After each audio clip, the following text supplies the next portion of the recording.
City Hall. And then at the conclusion of this press conference roundtable, both the English and Spanish version, the simulcast, will be available on our YouTube channels. And so I think that'll be beneficial for anyone who needs to go back and find comments or for your newscast for later today. But I first want to just start by thanking everyone for their participation.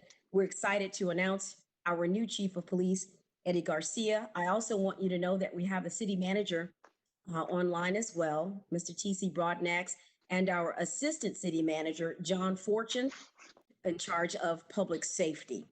And so without further ado, I've introduced all of the parties in terms of who our city participants are. What I'd like is for TC to take the helm, and I believe he wants to introduce the chief himself. And then the chief will say a few words. And after that, we will start the line of questioning.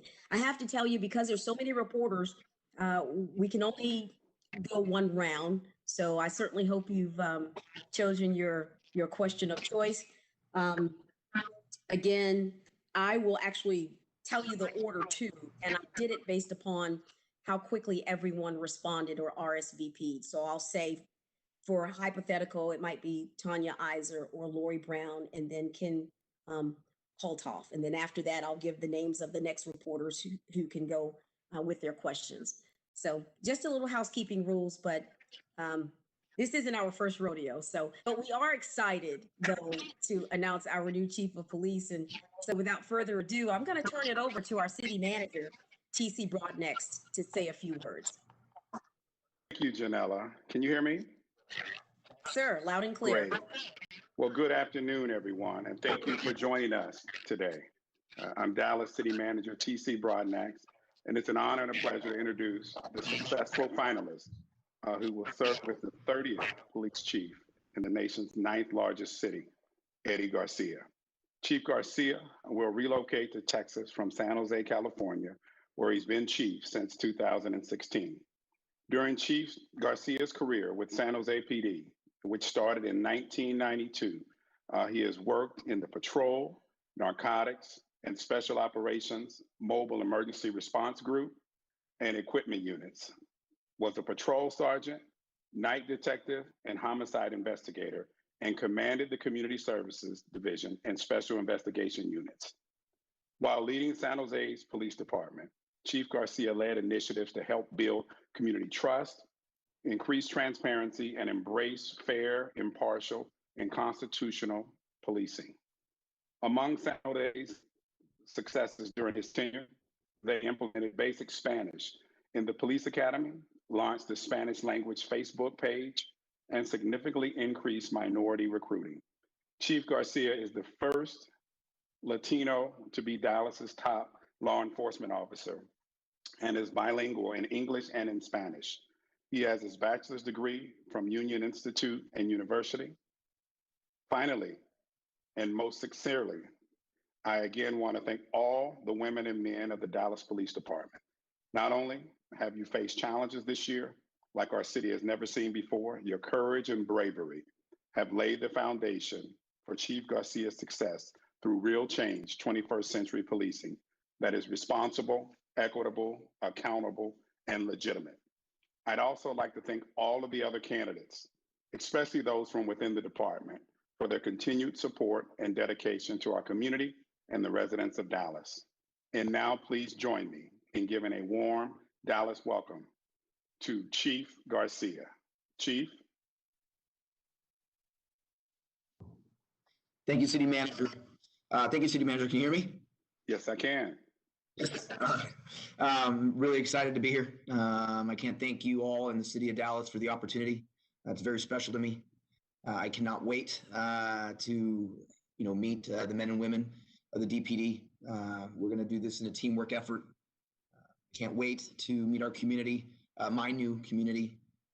When we come into Dallas, I know the expectations are high, and I know the men and women of the DPD are going to answer the call. We are going to work together to reduce violent crime in our city. We're going to do our best to do that collaboratively with our community. We're going to take a look. We're going to take a deep breath. We're going to take a look at how far we have come as a department as it pertains to initiatives and reforms. And we're going to see collectively where our blind spots are and where we need to move forward. Ultimately, I can't wait for this opportunity to begin. I'm very anxious. There's a lot going on in this next month before I'm able to take over. I cannot wait to be in the Dallas Police uniform when I first meet the men and women of this department. And again, I can't thank you enough for this opportunity. Thank you very much. Janella, we'll turn it over to you. You're muted, Janella. Gotcha. Thank you so much. We're going to start with Ms. Cynthia Cano of Univision, and then Stephanie Smith of NBC Universal. Then it'll be Tanya Iser of WFAA and Jeff Glob of ABC7. And then I'll come back after those reporters have asked their questions and have been answered and let you know the order for the next couple of reporters. So Cynthia, if you'd like to start with your question. Sí, Jefe García, buenas tardes, Cintia Cano de Univisión. ¿Qué cambio o cambios llegan específicamente el 3 de febrero con su llegada para combatir esta ola de crímenes y homicidios que hemos visto los últimos, el número más alto en los últimos 16 años? ¿Qué cambia específicamente y cómo vamos a combatir este problema? Primera cosa que tenemos que hacer, la primera cosa que yo tengo que hacer es hablar con los oficiales que trabajan con nosotros, y hablar con la gente que va a estar trabajando conmigo y con la comunidad. Tenemos que ver dónde está pasando estos problemas, específicamente en qué parte de la ciudad, porque vamos a tener que tener más oficiales en esas áreas. Tenemos que ver dónde por el departamento podemos agarrar más oficiales para estar en la calle, para que estén en la calle, para que nuestras comunidades puedan ver los policías y que ellos siguen quedando con la paz en la ciudad de Dallas. Voy a hacer mucho trabajo durante este mes, antes que llegue, hablando con gente, a ver qué diferencia podemos hacer el día que llego. Yo sé que tengo que hacer algo, tenemos que hacer algo, no podemos esperar y vamos a hacer las cosas rápido, pero tenemos que hacer las cosas pensando lo que es mejor para el departamento y para la comunidad también.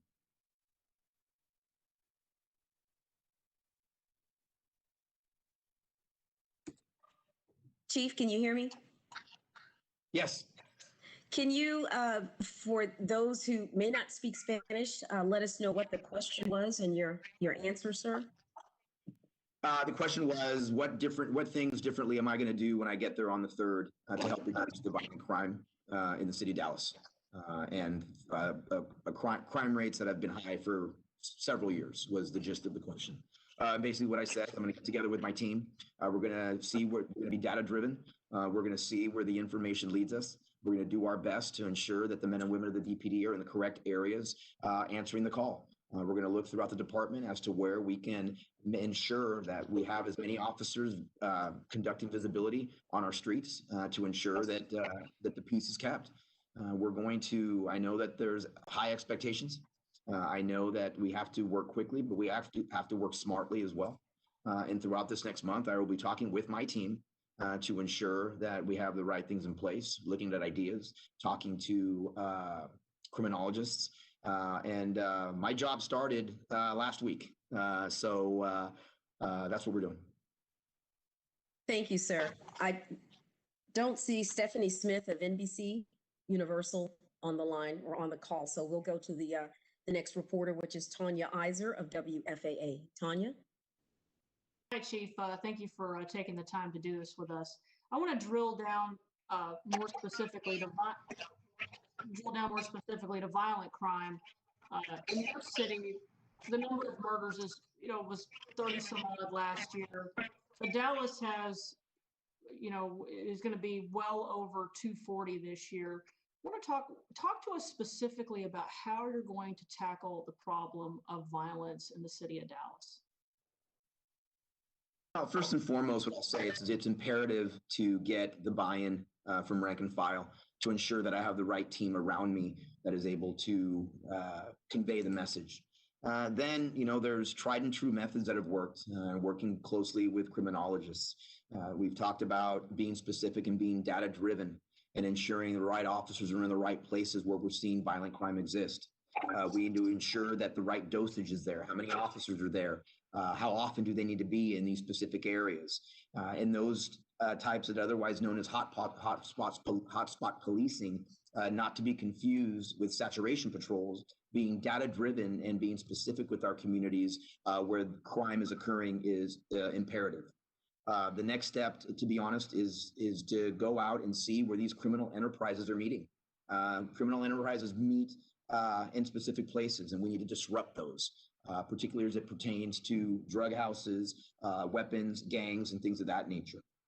Lastly, we have to take a much more holistic approach as a city and as a community in bringing in programs that are specific to these problem areas and having focused deterrence. And what focused deterrence is bringing in individuals that have not yet, that are gang involved, that have not yet graduated to violent crime, and bring them in with the community to explain how violence is affecting the community, to team up with our federal partners, our DA, probation, parole, to ensure that violent crime is not going to be tolerated. But then on the other hand of that is then we need to give them hope. We need to work together. We need to bring jobs. We need to bring education, healthcare, substance abuse programs, mental illness programs, to give people a chance and an opportunity to choose the right pathway. Lastly, I will tell you there's amazing minds in the DPD. Obviously, throughout this process, I heard a lot of great ideas from individuals that I will be working with, that will be part of the team that we will listen to. And nothing is more important than getting the buy-in of the men and women of the Dallas Police Department. And that's one of the first steps that we will do. So sorry for the long answer, but it's we will definitely have our hands full. We'll be rolling up our sleeves and we'll be working hard.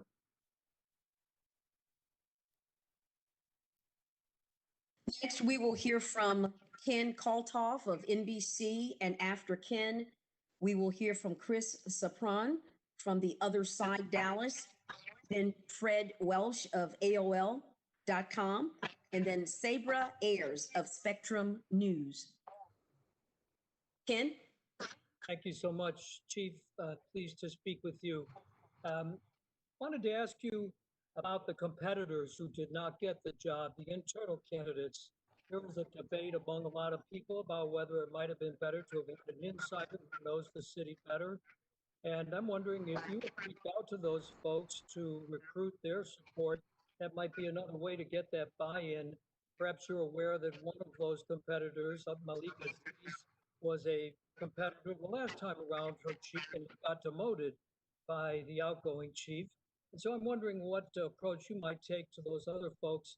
And repito, por favor, en español, para Telemundo y Canal 5 es lo mismo. After you do English for us, thank you so much. Okay, so the first thing that I'm going to do is I'm going to have a conversation with the command staff, and it's particularly not only those that were in the testing process, but others as well. And one of the first things that I'm going to do is my understanding is that there's no executive assistant at this point. The first thing that I'm going to do is to choose through a process an executive assistant from inside the police department that can assist me in bringing the team together. I'm going to listen to their ideas and I'm going to tell them, and I said this during the process, one of my goals is to develop the next chief of the Dallas Police Department from within the ranks. And I would hope that that could send a message that our collective success is for the benefit of us all, for the benefit of the residents of Dallas, and for the career development and advancement of the command. So I'm hopeful that is a way that we will get buy-in from the upper command. Lo que voy a hacer, voy a selectar un asistente para mí que trabaja en el departamento, que me pueda decir cuál gente van a estar fuerte para estar en el equipo con nosotros. Voy a hablar con ellos, les voy a explicar que una de las cosas que yo quiero hacer aquí del jefe de policía es asegurar a ellos y la comunidad que algo que quiero hacer es que el próximo jefe de policía de Dallas venga del Departamento de Policía de Dallas. Y eso es algo que yo creo que si ellos oyen, sepan que estamos aquí para el éxito de todos nosotros y para que ellos puedan también levantarse a ellos para que puedan hacer y que tenga las cosas que se necesita para ser un jefe de policía de Dallas.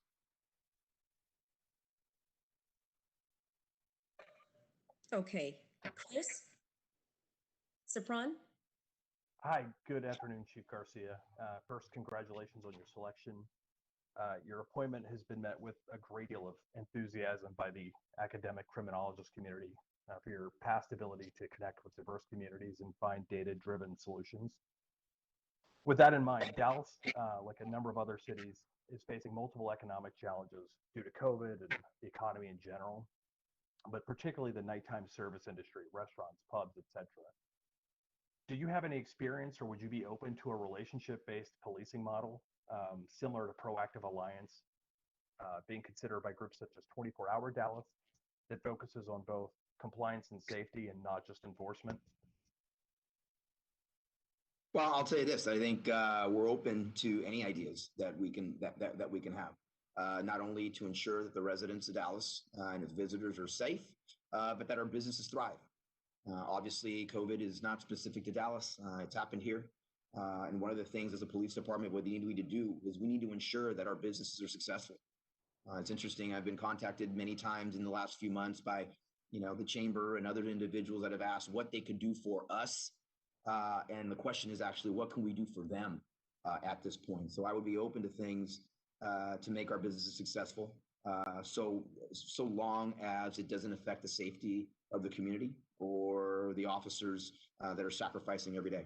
So yeah, I would be open to listening to those type of things. Thank you. Next is Fred Welsh. Welcome to Dallas, Chief. Thank you. One of the major questions, community involvement.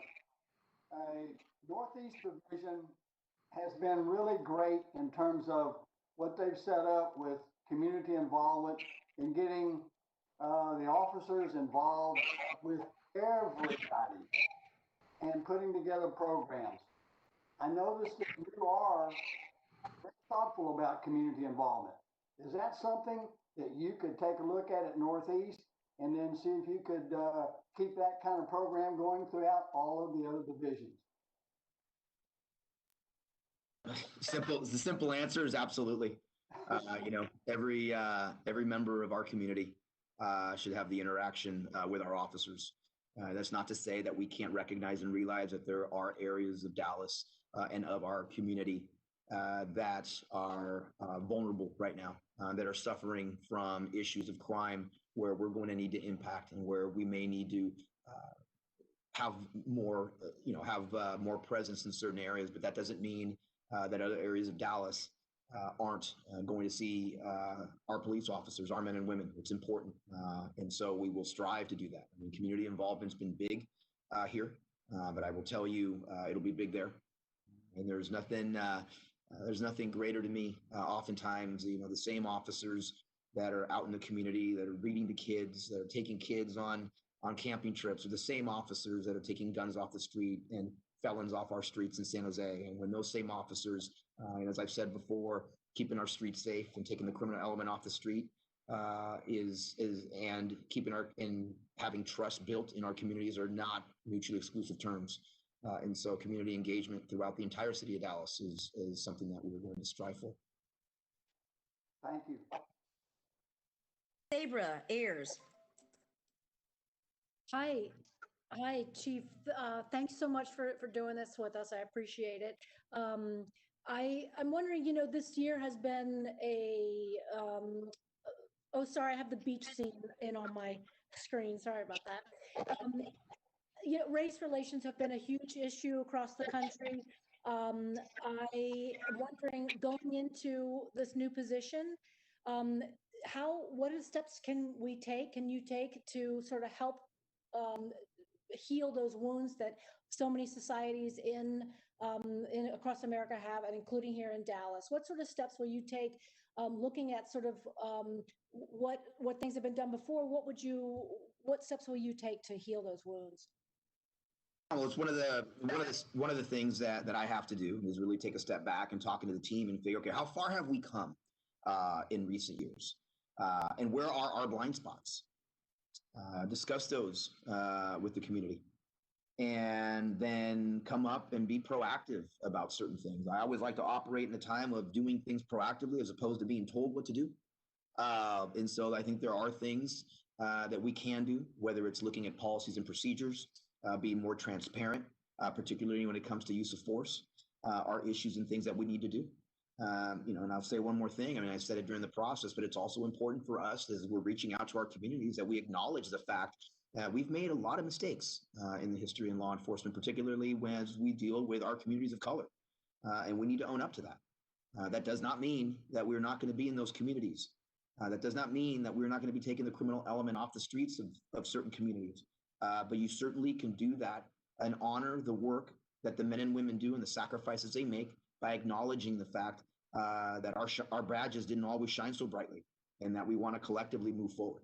And so I think those are some tools that have worked, and I think they will continue to work. Thank you. Thank you, Chief. Next, we will hear from Alejandra Martinez of KERA, and then Everton Bailey of the Dallas Morning News, Steve Pickett of CBS 11, and Clayton Neville of WBAP Radio. Alejandra? Hi there, everyone. Can you hear me? Perfect. Hi, Chief. Thank you so much for joining us today. Yeah, I kind of wanted to do a little bit more on what Sabra asked. You know, our outgoing chief, Chief Renee Hall, was criticized for how she and her police department handled the summer's protest, about how those protests were handled. And there's, big mistrust within those organizations, social justice organizations, and the police department. So I'm wondering from you, how are you going to work to build those relationships and ensure that, those communities, but also communities of color, feel safe with the police department? Because what I heard from you earlier was more police out in the streets. For many, that is, they see that as not a solution. I mean, there's a few questions that you asked her. Let me just say, I'll take the last one first and tell you that, having officers and having presence in areas that are high in violent crime are not just things that I've come up with in the nearly 30 years of law enforcement. Those are tried and true methods of criminologists and things that'll tell you. There's a way to do that, and a way to ensure that our community knows and realizes and understands that they are not being over-policed. And that's where the cooperation and the teamwork comes in with those communities. So I believe you can do both. I'll say with regards to the summer protests, I think one of the things that we need to start is by acknowledging that, I think most major police departments that had issues, to acknowledge that we weren't perfect, to acknowledge that we could have done things differently. As I like to say, we had goals, and I had the goals that I had in San Jose will be the same in Dallas. That the goals when these types of incidents occur is to ensure that our community is safe, to ensure that the protesters are safe, to ensure that my men and women that are sacrificing are safe. Those are the goals. The tactics may change, and that's what we need to tweak to ensure that less lethal tools are utilized properly, and coming up with policies and procedures to ensure that occurs. To talk about presence when it's needed most and when it is not. But ultimately, the overarching goals of keeping community, protesters, and officers safe should never change. But the tactics will tweak. And so collectively, going out and ensuring that our community knows that our goals are to reduce violent crime numbers that have not been seen in the city of Dallas for a very long time. And quite frankly, what I've heard from, as I looked in the media a few weeks ago with pastors in South Dallas coming out and saying that they want good policing, but they want policing. And so we will do that because that's what I feel the community needs. and we need to ensure that they're safe, and we need to make sure that these numbers are going in the right direction. Everton? Hey, thank you very much for the opportunity to chat, and congratulations, Chief Garcia. Thank you. Thank you very much. So I have a two-part question, and happy to repeat any part of it that you don't catch. Chief, when you announced your retirement from the San Jose PD during the summer, were you intending for that to be the end of your law enforcement career? And can you elaborate on what led to that decision? And then also the second part of that is, what was it about this opportunity in Dallas that made you decide to throw your name in the hat and take on the challenge of leading this department? Yeah, no, those are great questions. I mean, in San Jose, one of the things I was actually going to announce my retirement in June, at the end of June, because I wanted to give our city manager 6 months to help him find the next police chief. And I did not, because of what was occurring with COVID and the fallout of the George Floyd protests. And so I didn't feel that was a time to leave. I don't think that's what leaders do. And so I decided to not announce at that time and announced a little bit later, because I ended up thinking there is no good time to do that. With me, I've had nearly 30 years here. From a retirement perspective, it was time. From not only a time perspective, financial perspective, but I'll tell you that my decision to throw my hat in the ring really, being part of Major City Chiefs Association in San Jose, there were several conversations that I would have with colleagues that they've known for years, that if this opportunity would come up, that it'd be something that I would be very interested in. With everything that's occurring in the country, particularly with American law enforcement right now, I don't think that, there's a lot of chiefs that are hanging it up and doing other things. And I said to myself, I don't think that we could all just do that, because I know a lot of us have been very progressive and have moved the needle, and we just can't all just throw our towel in. And so the opportunity in Dallas was exciting. I don't feel a bigger connection to any other major city in the country as much as I do for Dallas. I've been to the city on several occasions.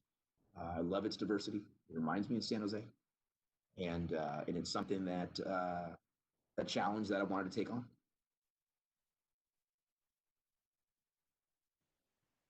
Steve Pickett of CBS. Hi, Chief. Welcome to Dallas, or back to Dallas, as you said. For the people of this city that you'll be serving, how should those people gauge and evaluate your effectiveness as a public safety leader? What you presented as a strategy for effective policing in your priority on reducing violent crime, how is that fundamentally different than what's happening in this city and its police public safety leadership right now? Well, I'll tell you this, Steve. What I'll say is I'm not a stay in the office kind of chief. I will be visiting every station. I will be visiting all parts of our city, and I will be out, and I'll be visible, and I'll be present, and I'll be listening to our community. I'll be listening to my men and women.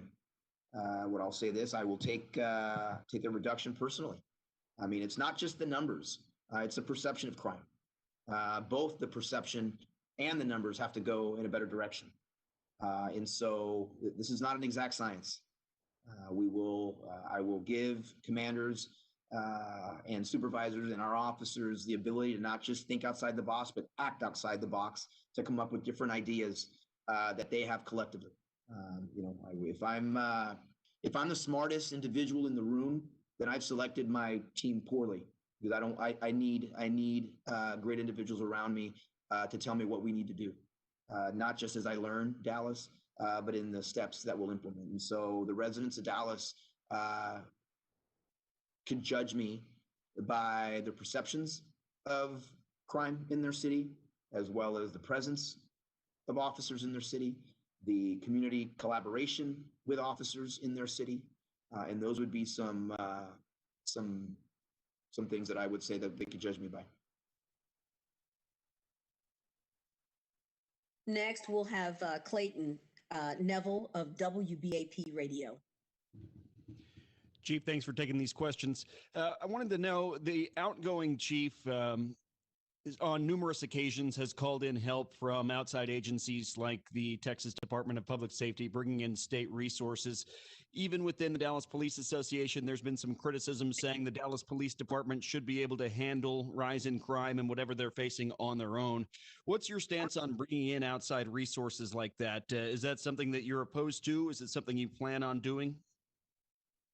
Well, thank you for the question. And again, I thank Governor Abbott for helping and being able to help Dallas in a time of need. I'm not going to second guess the decision that was made.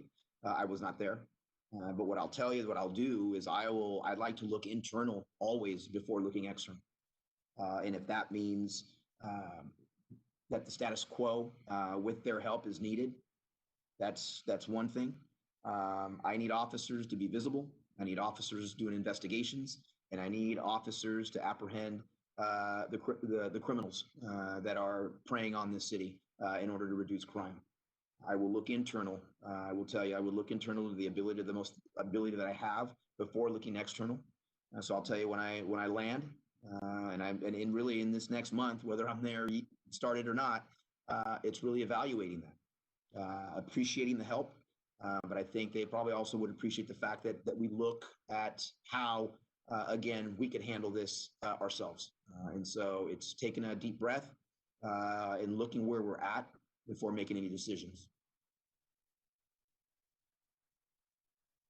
Next, we're going to hear from Lori Brown of Fox 4, and then Luis Ate from Estella TV, and Stephen Monticelli from the Dallas Free Press, and Everton Bailey. Go ahead, Lori. Okay. I wanted to find out what you think your biggest obstacle will be once you're sworn in here in Dallas.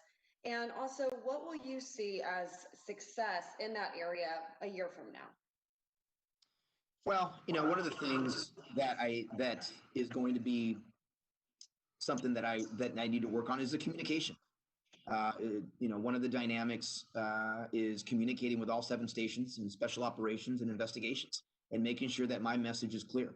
Obviously, we've always heard of the adage that, the message changes the amount of people that you tell. And so I really like for the men and women, including the community, to hear from me. And that's not going to be a small task. That's going to be something that again, will be hard work and that I will have to do. And so the communication, making sure we can come up with every great plan in the world to reduce violent crime. If it's not communicated clearly to our men and women, if it's not communicated clearly to the officer working at 3 a.m. on a Wednesday, if they don't feel that you have their back, if they don't feel that you support them, if they don't feel the internal processes in place are fair, no plan will work. And so there's looking at where we're at as a department, talking with the team to figure out where we can get better to ensure those things occur. At the same time, being fair and transparent to our community are the things that I feel that I will have a lot of work to be done in those areas to ensure that our missions and our goals come to fruition. Next is Luis Ate. I think you're on mute.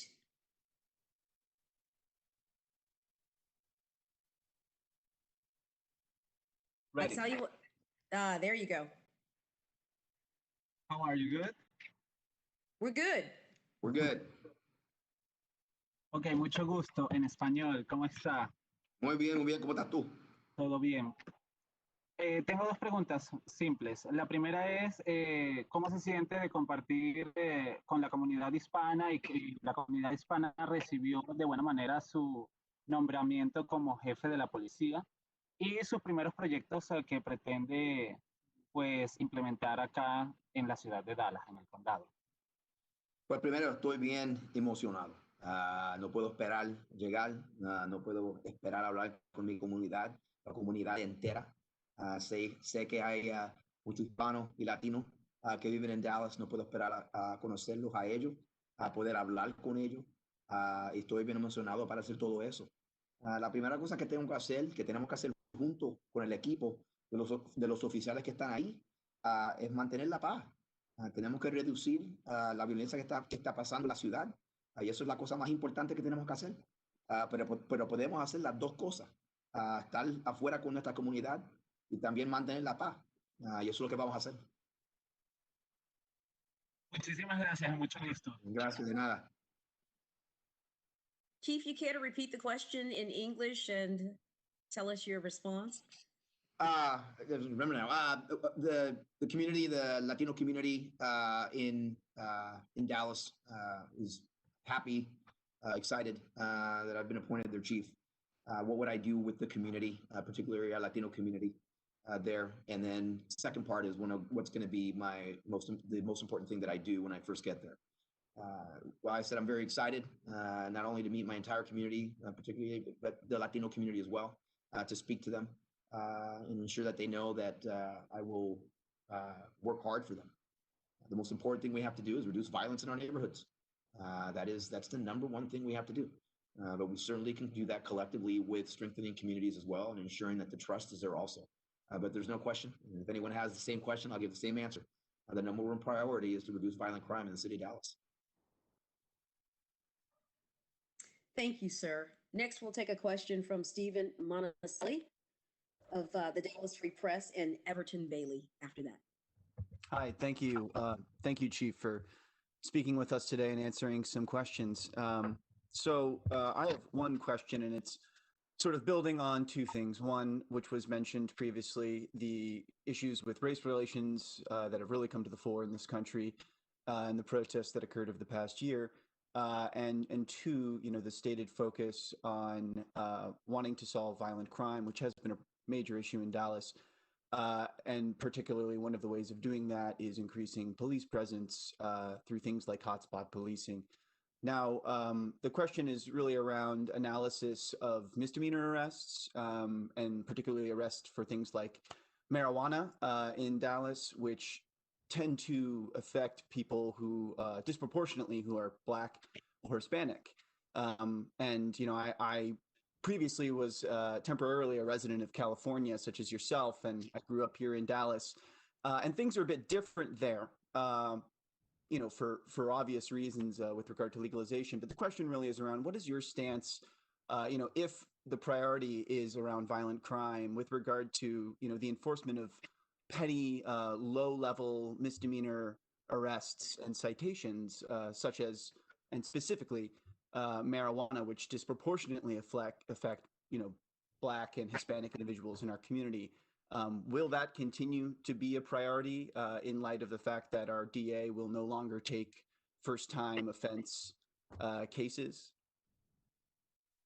Great question. And I'll tell you this, the priority is going to be to reduce violent crime in the city of Dallas. That's the priority. Having said that, when we talk about and talk about certain crimes being petty, the one thing that I always caution as we discuss it is that what's petty to one person may not be petty to someone else. I could tell you that in certain communities that we've had is that there could be there could be a single mother trying to put their kids to sleep one night and they can't because there's a loud party next door, a loud party outside with individuals that happen to be smoking marijuana. And so I wouldn't characterize that as a petty crime to that mother that's trying to put her kids to sleep. Our officers need to help solve that problem. And so we'll work on having good judgment. But again, we need to also not be short-sighted that what may be minor to one person isn't minor to someone else when it's actually occurring and affecting their daily life. And our officers need to have support for that. But again, as I made mention, it'll be clear our priority will be violent crime. And I'm hopeful that is a message where we talk with our commanders and supervisors and officers to be judicious and to understand what the goals are of the department without simply blanketing something with a never or an always. Thank you. Thank you, Chief. We have Vernon Bryant, also a part of this call. He's representing the Dallas Morning News. Vernon? Yes, I was just here taking pictures, believe it or not. So if you could go to Everton, that'd be great. Okay. Everton. Well, while I do have another question, I don't want to jump to the head of the line since I did ask a question already. So if we're doing a second round, I'll wait my turn.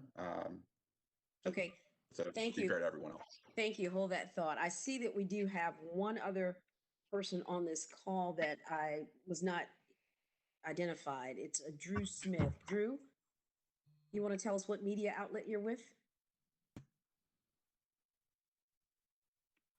Okay. City staff. Okay, city staff. Thank you.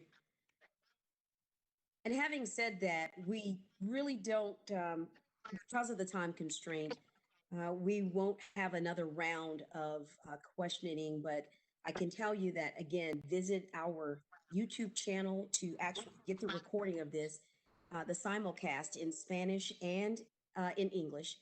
And so, again, I just want to thank Chief and all of the participants. This has been a wonderful experience. It's a good way to get to know our commander-in-chief. And so I want to thank the city manager as well as the assistant city manager for assisting in this endeavor to make this happen. So with that being said, we are going to end this particular press conference / roundtable. But thank you all so much. And I want to say just happy holidays to you and just continue to stay safe during this COVID-19 pandemic. So without further ado, we're going to end this call. So take care, everybody. Thank you. Thank you, everybody. Thank you.